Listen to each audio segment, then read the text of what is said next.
Hello 2D designers, welcome back to our visual book screencasts. In this screencast we're going to talk about putting a large shape, and we're going to fill it with a photograph, sort of to continue setting up some very bold overall brushstrokes, so to speak, of form for our book. It's going to unify the book.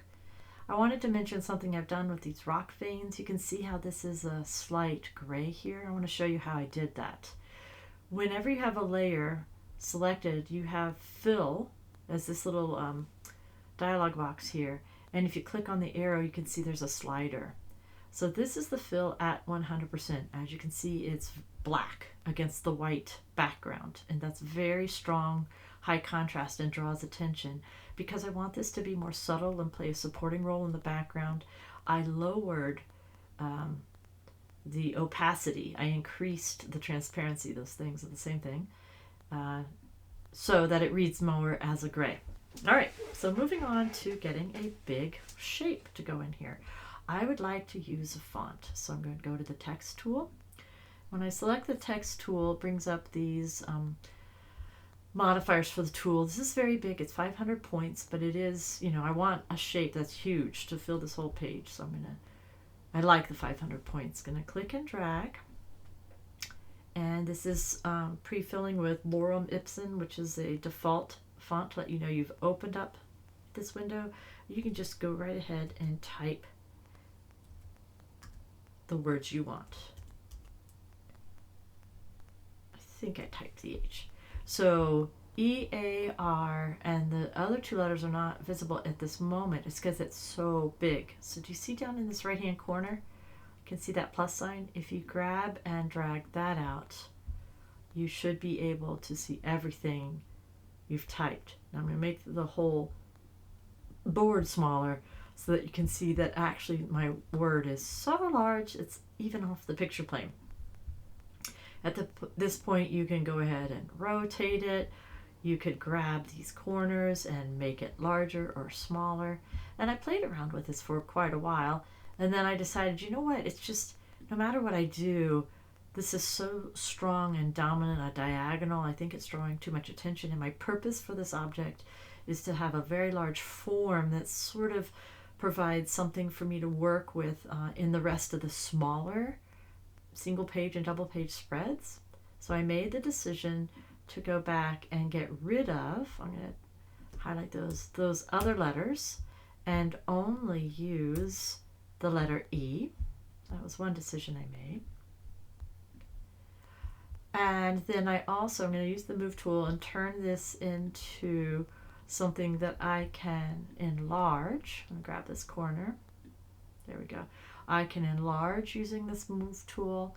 I can rotate it until I get something very bold and graphic that serves as a base shape for this design. I know this is ginormous, but I didn't really want it to read so much as a letter as a shape.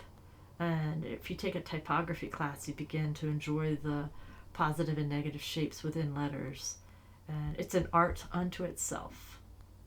So this is a huge letter E as a shape for the composition. I want to show you some things that I'm thinking about as I arrange this. This is why the visual guides are helpful.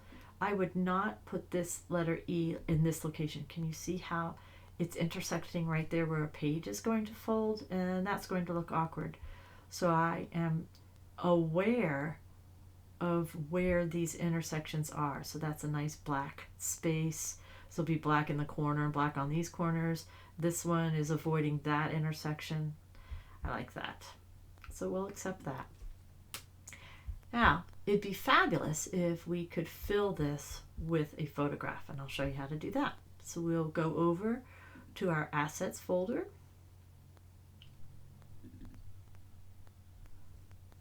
And here in the assets folder, I'm going to pick up this rock. It opens up as its own file. I'm going to say Command A to select all of this photo, Command C to copy it. I will select my parent file, and with the top layer active, I will go Command V for paste. So now my photograph is above the letter E. And the last step to make it flow into the letter E is to use a keystroke. I am pressing Option, Command, G. G as in great. And you can see this little arrow. Think of it as whatever the layer is above pouring like a little pitcher or teacup into the layer below. What's cool about it is you can continue to enlarge, rotate, do anything you need to do to the photo so that it most perfectly relates to your shape, or in this case, letter form. So there you go. That's how you can fill a shape or a letter with a photo. In the next screencast, we're going to talk about how to make a gradient to put some color in the background. See you there.